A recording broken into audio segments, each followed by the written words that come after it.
Watery worlds like Amargdillion are rife with mystery, providing a very different set of challenges and opportunities than those found on land. Even on planets that superficially resemble each other, every single one has its own unique flair. Amargdillion is no different.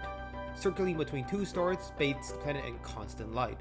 Ultimately, this leads to higher surface temperatures, more evaporation, and predictably larger storms. Another interesting feature is that under most of the planet's water, the seafloor is incredibly close to the surface, with very little variation, meaning even at the absolute deepest parts of the world, sunlight still reaches. There is no abyssal zone. All of this leads to some incredible forms of life. Starting out near the surface, it's apparent that there are large blooms of hardy algae. Right now, this patch of ocean is clear and smooth, allowing the microscopic life forms to photosynthesize. However, this bloom of algae must eat fast, due to the counterintuitive fact that having an endless day actually worsens conditions necessary for photosynthesis. The raging storms so often block the vital sunlight from reaching the surface, and the turbulent lightning strikes generated by them fry organisms of all sizes. Despite these challenges, the algae demonstrate its survival strategies well. Once an incoming storm is detected, a litany of changes occur.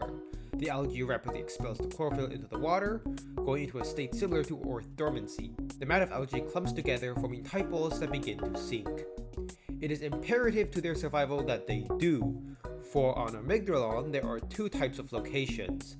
Somewhere where it's always stormy, and somewhere where it's only stormy part of the time. Algae need sunlight to live, so ones who could avoid getting displaced by the waves in some way would be very successful.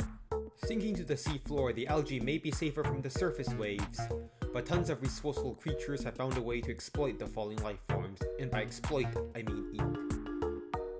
One such organism is the Fluff Slug.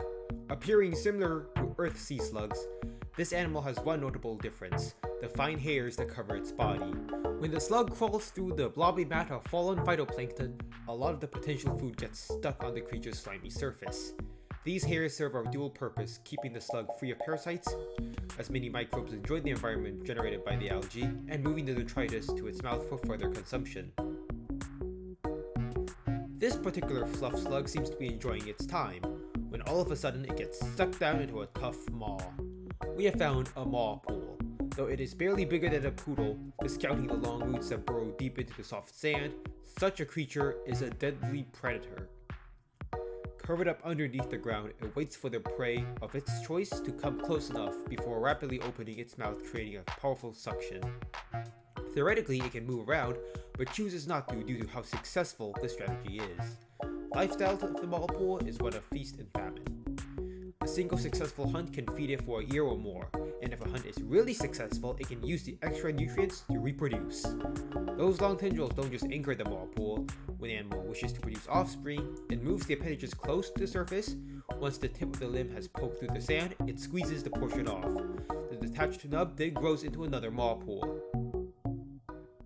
Yet even for an animal seemingly on top of the food chain, even it has predators. Before us, a strange banded serpentine form rides within the Mawpool. This is a banded slip, a parasite connected directly to the bloodstream of its host. Over time, it adapts to the body's immune system, integrating enough chemical markers of healthy cells into its own body to the point where white blood cells can no longer tell the difference between the host and the parasite. Another insidious and powerful capability is the way it reproduces. Pumping larvae into the body of the Mawpool, the offspring then proceed to enter its tendrils. Once budding begins, the banded slip rapidly reaches maturity, so that many Mawpools are born with this parasite already attached. Of course, if needed, a banded slip could also exit the Mawpool and risk exposure in order to find a new home. However, the Mawpools are not alone in this struggle. A fluttering, semi-transparent shaped Semiflies semi-floats into the Mawpool, before reappearing with its catch triumphantly in its mouth. This anti-parasite omnivore is a distant evolutionary cousin of the Fluff Slug, called the Flutter Slug. When it's not munching on parasites, this animal can be seen indulging in similar dishes as their bigger counterparts. Finally, the storm has let up, and the algae floats again to the surface. But while they may have come for the photosynthesizers, below, the denizens of the seafloor go into a deep stupor. No point in expending energy if your food is gone. living beings slow down and enter a state similar to sleep. However, for one, the feast has just begun. The Dying Skewer is a nocturnal hunter of Fluff Slugs.